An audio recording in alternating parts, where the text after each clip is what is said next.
Hey guys, I want to talk about something today, and it's called lust. I know a lot of people don't want to discuss it, don't want to talk about it because it's a taboo thing. It's something we don't talk about in church. Whether it's porn or whether it's sex or whatever it may be, we tend to not talk about it, right? And it's this hush hush thing.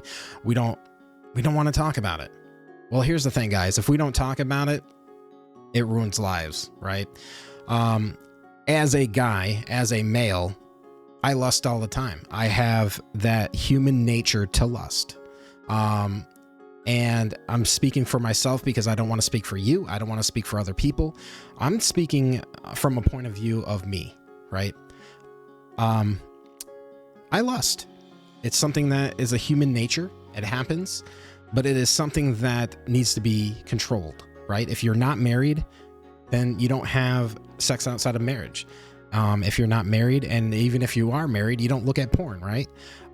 Sex is one of those things that God ordained as good, that he wanted as an intimacy between you and your partner. It pleases God when you do it correctly. The reason why we fail in today's world is because of sin.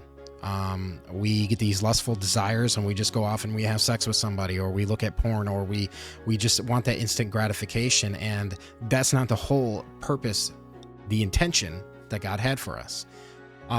When I look at our world today, we want those instant desires. We want those instant gratifications. And we, as humans, fall into that trap of that instant gratification. And we tend to do things that we end up regretting. All right, guys, in 1 Corinthians 10:13, it says this: "No temptation has overtaken you except such as it is common to man.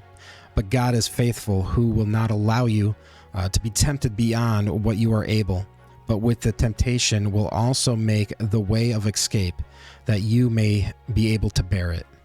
And then in James 4 verse 7, it says this: "Therefore submit to God, resist the devil, and he will flee from you." So God has given us a roadmap here, right? He says, if you resist the devil, he will flee from you. But if you totally submit to me, which means that you will give your all to God. It doesn't mean just a little bit. It doesn't mean a partial here, a partial there. It means everything. You're laying down your life for him, submitting to him. And so once you submit to him, the devil's going to flee, right? And then in 1 Corinthians, it says that he will always give you an escape. So that temptation may come upon you. So that lust temptation may come upon you. You may feel that urge to look at porn or have sex with somebody or something like that. But God will always give you that way out so that you do not give in to those urges. Last and finally, I'm going to say this. When it comes to lustful desires and things like that, people have said distraction. Distraction is key to get your mind off of it so that you don't do it, right? And I find that only works for a little bit of time. It could be a half an hour, it could be a couple hours, it could be a day. But I'm going to tell you this right now. When you submit to God and you worship God, it flees. I'm going to tell you this right now. When I get those desires and those urges, you know what I do? I turn on worship music, I blare it, and I praise God. And you know what? That flees instantly. And you know why? It's because I'm praising God. There's no room for those lustful desires and thoughts when I am praising God, the creator of the universe, the one who controls it all. Think about it. Next time, blare worship music.